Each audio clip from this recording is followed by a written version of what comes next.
Again, good evening, students. Now we do the revision of last lesson of 6th standard, that is the universe, lesson number 16. If you observe the clear sky on the dark night, you will see a smoky white band full of stars spreading north south in the sky. This is the Milky Way. It is also known as Mandakini. तो अगर हम north south direction में अगर हम रात को देखते हैं क्लियर स्काई में, अगर हम क्लियर स्काई में मतलब नाइट में रात को नॉर्थ साउथ डायरेक्शन में दिखाई देखते हैं तो हमको बहुत सारे स्टार्स दिखाई देते हैं। तो वो स्टार्स कहाँ से है? मिल्की वे गैलेक्सी से है। तो हम जिस गैलेक्सी में रहते हैं उस गैलेक्सी का भी नाम क्या है? मिल्की वे गैलेक्सी है। A group of innumerable stars and their planetary system are together known as galaxy. तो अ ग्रुप ऑफ इनन्यूमरेबल मतलब इनफाइनाइट, बहुत सारे, इतने सारे कि हम गिन नहीं सकते। तो इनन्यूमरेबल स्टार्स और उनकी प्लानिटरी सिस्टम, इन सबको मिला के बनती है गैलेक्सी। तो इस तरह से एक गैलेक्सी है, उसका नाम है Milky Way galaxy. The Milky Way galaxy is the galaxy in which our solar system is located. तो हमारी सोलर सिस्टम कहाँ पे लोकेटेड है? मिल्की वे गैलेक्सी से। Milky Way is a part of the local group of galaxies. तो ऐसी एक ही galaxies नहीं है, ऐसी बहुत सारी गैलेक्सीज है। The Milky Way include stars, many stars smaller than our sun as well as many others that are thousands of times bigger than the sun. तो हमारी जो गैलेक्सी है इसके अंदर बहुत सारे स्टार्स है, और कुछ स्टार्स ऐसे हैं जो सन से छोटे हैं और कुछ स्टार्स ऐसे भी हैं जो सन से बड़े हैं, थाउजेंड्स टाइम्स बिगर हमारी ही गैलेक्सी में। तो हमारी ही गैलेक्सी में ये थाउजेंड्स टाइम्स बिगर स्टार्स सन से थाउजेंड्स टाइम्स बिगर है, फिर भी हमको दिखाई क्यों नहीं देते? बिकॉज उनका डिस्टेंस अर्थ से इतना दूर है कि उनकी लाइट हमारे अर्थ के ऊपर नहीं पहुंचती। वो इतने बड़े स्टार्स है कि वो सन से भी ज़्यादा बड़े हैं, लेकिन वो उनका डिस्टेंस हमारे अर्थ से बहुत दूर है, इसलिए उनकी लाइट हमारे तक नहीं पहुंचती। देन है the universe include innumerable galaxies, the space between them and the also the energy. तो हमारे लेसन का नाम है यूनिवर्स। तो व्हाट इज़ यूनिवर्स?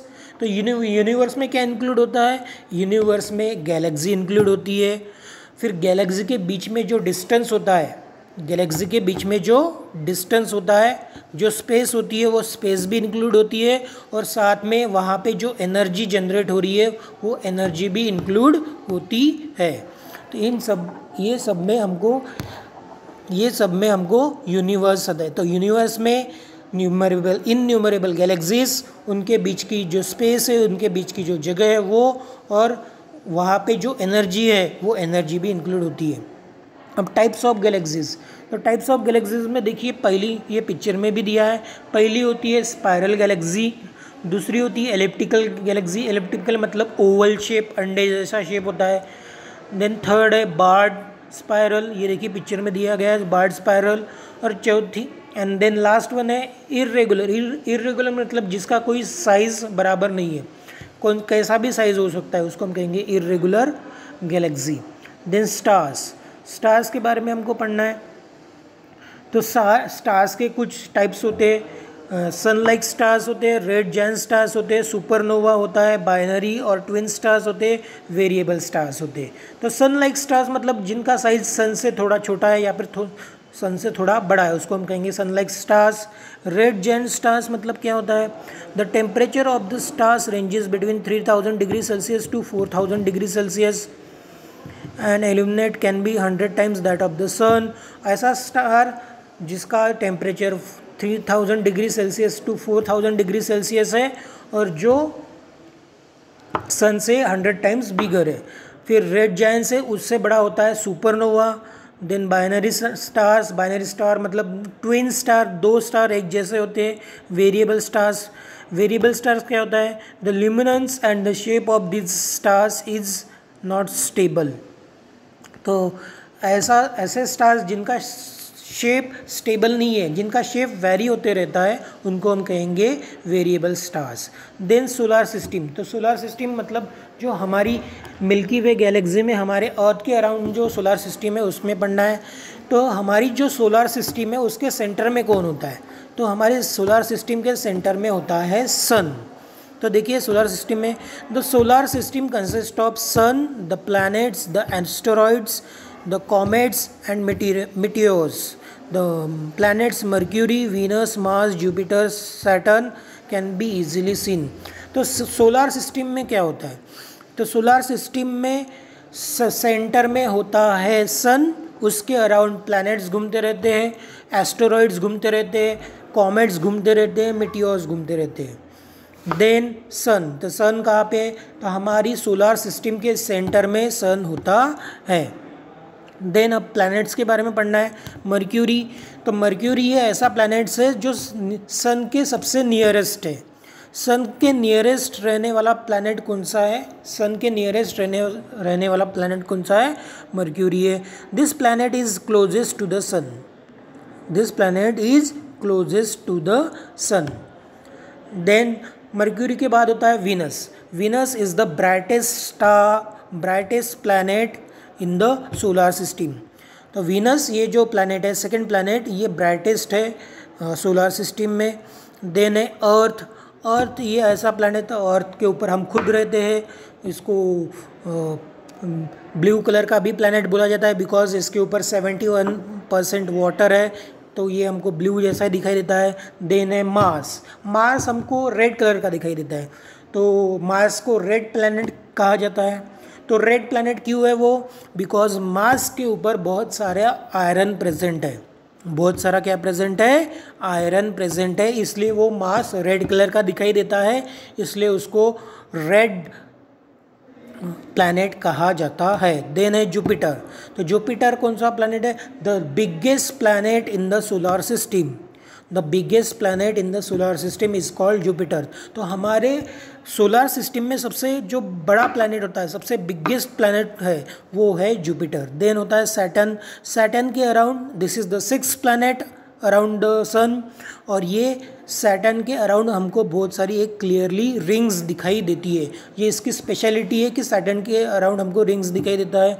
उसके बाद सैटर्न के बाद आता है Uranus, it is the 7th planet, it can not be seen without telescope, telescope के विदाउट हम देख नहीं सकते इसको। और यूरेनस के बाद आता है Neptune, it is the 8th planet of the solar system, it is about 41 it lasts for 41 years. On this planet winds blow with extremely high speed. तो ये जो नेपच्यून प्लैनेट है इसके ऊपर विंड्स हाई स्पीड में blow होती है। तो जो लास्ट वाला प्लैनेट है 8 नंबर का जो प्लैनेट है वो है नेपच्यून। देन है सैटेलाइट, तो सैटेलाइट क्या होता है, तो ध्यान दीजिए, तो हमारे जितने भी प्लैनेट्स है ये अराउंड द सन रिवॉल्व करते रहते हैं। ये हमारे जितने भी 8 प्लैनेट्स हैं मार्स से लेके नेपच्यून तक, ये किसके अराउंड रिवॉल्व करते रहते हैं, सन के अराउंड रिवॉल्व करते रहते हैं। तो कुछ ऐसी भी बॉडीज़ होती है जो प्लैनेट्स के अराउंड रिवॉल्व करती रहती है, कुछ ऐसी भी बॉडीज़ है जो प्लैनेट्स के अराउंड रिवॉल्व करती रहती है, तो उसको हम कहते हैं सैटेलाइट्स। तो जैसे हमारी जो अर्थ है, हमारे अर्थ के अराउंड कौन रिवॉल्व करता है, तो हमारे अर्थ के अराउंड मून रिवॉल्व करता रहता है। हमारे अर्थ के अराउंड कौन रिवॉल्व करते रहता है, मून। तो हमारे अर्थ का सैटेलाइट कौन है, मून। तो हमारे अर्थ का नेचुरल सैटेलाइट, और वो कैसा है, नेचुरल है, वो कैसा है, नेचुरल है, हमने खुद नहीं बनाया है, तो नेचुरल। तो moon is the natural satellite of the Earth. उसके बाद है एस्टेरॉयड। एस्टेरॉयड में क्या है, a great number of small size bodies could not turn into planet when the solar system was form but continue to revolve around the sun, this bodies are known as asteroids. तो कुछ जब हमारी solar system form हुई तब बहुत सारे planets भी form हुए, साथ में कुछ छोटी छोटी बॉडीज़ फॉर्म हुई जो प्लैनेट्स में कन्वर्ट नहीं हुई, लेकिन वो छोटी छोटी बॉडीज़ है और वो सन के अराउंड रिवॉल्व करती रहती है, किसके अराउंड, सन के अराउंड रिवॉल्व करती रहती है। तो ऐसे बॉडीज़ को हम कहते हैं एस्टेरॉइड्स। देन है ड्वार्फ प्लैनेट्स। ड्वार्फ प्लैनेट्स क्या होता है, a small size celestial body that's revolve independently around the sun, it's called dwarf planet. एक छोटा सा साइज का बॉडी, सेलेस्टियल बॉडी, सेलेस्टियल मतलब स्काई में, सेलेस्टियल मतलब ऑफ द स्काई, स्काई में जो बॉडी रहती है, स्काई में जो ऑब्जेक्ट होता है उसको हम कहते हैं सेलेस्टियल। तो एक छोटा सा प्लैनेट से छोटा वाला जो पार्ट होता है उसको हम कहते हैं ड्वार्फ प्लैनेट। ऐसा साइज, उसका साइज प्लैनेट से थोड़ा सा कम होता है, उसको हम कहते हैं ड्वार्फ प्लैनेट। जैसा है एग्जाम्पल है प्लूटो। पहले प्लूटो को 9th प्लैनेट कंसिडर किया जाता था, लेकिन अब प्लूटो को प्लैनेट से बाहर निकाल लिया गया है 10-15 साल पहले। अब उसको ड्वार्फ प्लैनेट कंसिडर किया जाता है। प्लूटो 9th वाला, इसको क्या कहा कंसिडर किया जाता है, ड्वार्फ प्लैनेट कंसिडर किया जाता है। देन एक कॉमेट। कॉमेट क्या होता है, तो कॉमेट जैसे comet is a celestial body that revolves around the sun. Comet ये ऐसी सेलेस्टियल बॉडी है, स्काई की बॉडी है जो सन के अराउंड रिवॉल्व करती रहती है। Comets are form out of ice and dust particles. तो कॉमेट कहाँ से फॉर्म होते हैं, ये आइस और डस्ट पार्टिकल से फॉर्म होते हैं, इसलिए उसको हमको जब भी हम कॉमेट देखते हैं, मराठी में उसको धूमकेतु कहते हैं। तो कॉमेट जब भी हमको दिखाई देते हैं वो हमको वाइट कलर का दिखाई देता है। Comet are form from ice and dust particles. तो कॉमेट ये आइस और डस्ट पार्टिकल से फॉर्म होता है। They are the part of solar system, वो सोलर सिस्टम के ही पार्ट होते हैं। Since olden times the appearance of comet has been considered to be an inauspicious event. Comets appear like points when they are far away from the sun. जब comet सन से बहुत दूर होते हैं, जब कॉमेट सन से बहुत दूर होते हैं तो वो छोटे से पॉइंट की तरह हमको दिखाई देंगे, लेकिन जैसे जैसे वो सन के पास आते हैं, जैसे जैसे वो सन के पास आते हैं तो वो एक हमको लॉन्ग टेल में नज़र आते हैं। जैसे जैसे कॉमेट्स सन के पास आते हैं वो हमको लॉन्ग टेल में नज़र आते हैं। When they are close to the sun, this frozen matter gets converted into gas due to the solar heat. These gases get thrown away from the sun. As a result, certain comets appear to have a long feathery tail. तो जैसे जैसे comet सन के पास जाता है, उनका जो frozen matter होता है वो सन के दूर जाने की कोशिश करता है। तो सन के दूर जाने की कोशिश करते वक्त उसको वो हमको लॉन्ग टेल में नज़र आता है, तो उसको हम कहेंगे कॉमेट। और एक स्पेशल प्लैनेट होता है, उसका नाम है हेलेस कॉमेट। हेलेस कॉमेट का टाइम पीरियड है 76 ईयर्स। मतलब वो सन अराउंड द अर्थ 76 ईयर्स में एक बार चक्कर लगाता है। Halley's comet appeared in the year 1910 and reappeared in the 1986। तो Halley's comet हमको 1910 में दिखाई दिया था, then 1986 में दिखाई दिया था। Its central part nucleus was to be 16 kilometre long. उसका सेंट्रल का जो पार्ट है वो 16 किलोमीटर लॉन्ग है और वाइड कितना है, वो 7.5 किलोमीटर वाइड है। Halley's comet takes 76 years to complete revolution around the sun.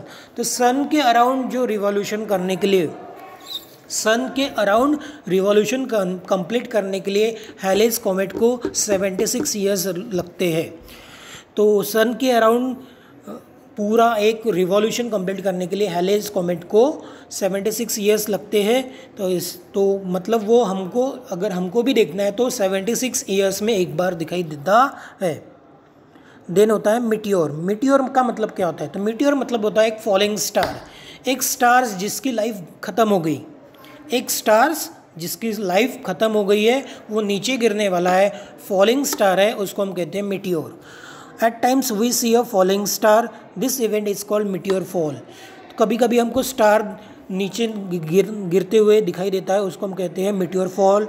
Mostly this meteors are rocky pieces originating from the asteroid belt. तो ये मीटियोर्स मोस्टली किससे बने हुए रहते हैं? रॉकी पीसेस, मतलब रॉक के पीसेस, छोटे छोटे रॉक के पीसेस से बने हुए रहते हैं। और कहाँ से निकलते हैं? एस्टेरॉयड बेल्ट से निकलते हैं। तो एस्टेरॉयड बेल्ट कहाँ पे होती है?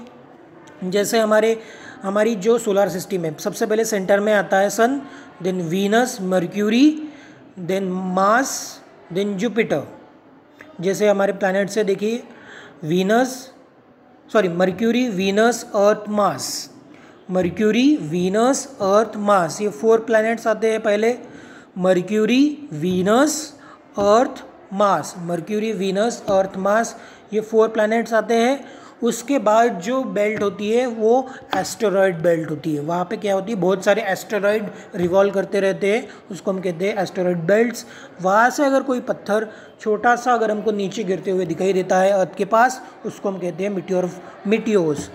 तो ये देन उसके बाद देखिए क्या है, sometimes the meteors do not burn completely and fall on the surface of the अर्थ। कभी कभी मीटियोर पूरे जलते नहीं हैं और कभी कभी वो अर्थ के ऊपर फॉल हो जाते हैं। This are called meteoroids. तो जब वो अर्थ के ऊपर फॉल हो जाते हैं तो उसको हम कहते हैं मीटियोरॉइड्स। ऐसा ही एक एग्जाम्पल है जिसके वजह से एक मीटियोरॉइड्स अर्थ के ऊपर गिरा था, जिसके वजह से एक बहुत बड़ा लेक फॉर्म हुआ है। वो लेक कहाँ पे फॉर्म हुआ है? तो वो लेक महाराष्ट्र में फॉर्म हुआ है। महाराष्ट्र के कौन से ज़िले में फॉर्म हुआ है? कौन से डिस्ट्रिक्ट? बुल्ढाना डिस्ट्रिक्ट में एक जगह है, उसका नाम है लूनार। बुल्ढाना जगह में एक डिस्ट्रिक्ट है, उसका नाम है लूनार। वहाँ पे एक लेक फॉर्म हुआ है, वो मीटियोर फॉल के वजह से फॉर्म हुआ है। तो उसका वो लेक को कहा जाता है लूनार लेक। ये कहाँ पे मिलेगा हमको? लूनार के पास, लूनार सिटी के पास। और ये लूनार सिटी कहाँ पे है? ये बुल्ढाना डिस्ट्रिक्ट में है। तो ये आपकी 6th स्टैंडर्ड की पूरी रिवीजन हो गई स्टूडेंट्स। अब आगे से हम मंडे से हम 7th स्टैंडर्ड का रिवीजन सिलेबस पढ़ेंगे और वो बहुत अच्छे से मैं आपको एक्सप्लेन करके बताऊंगा। Thank you so much students.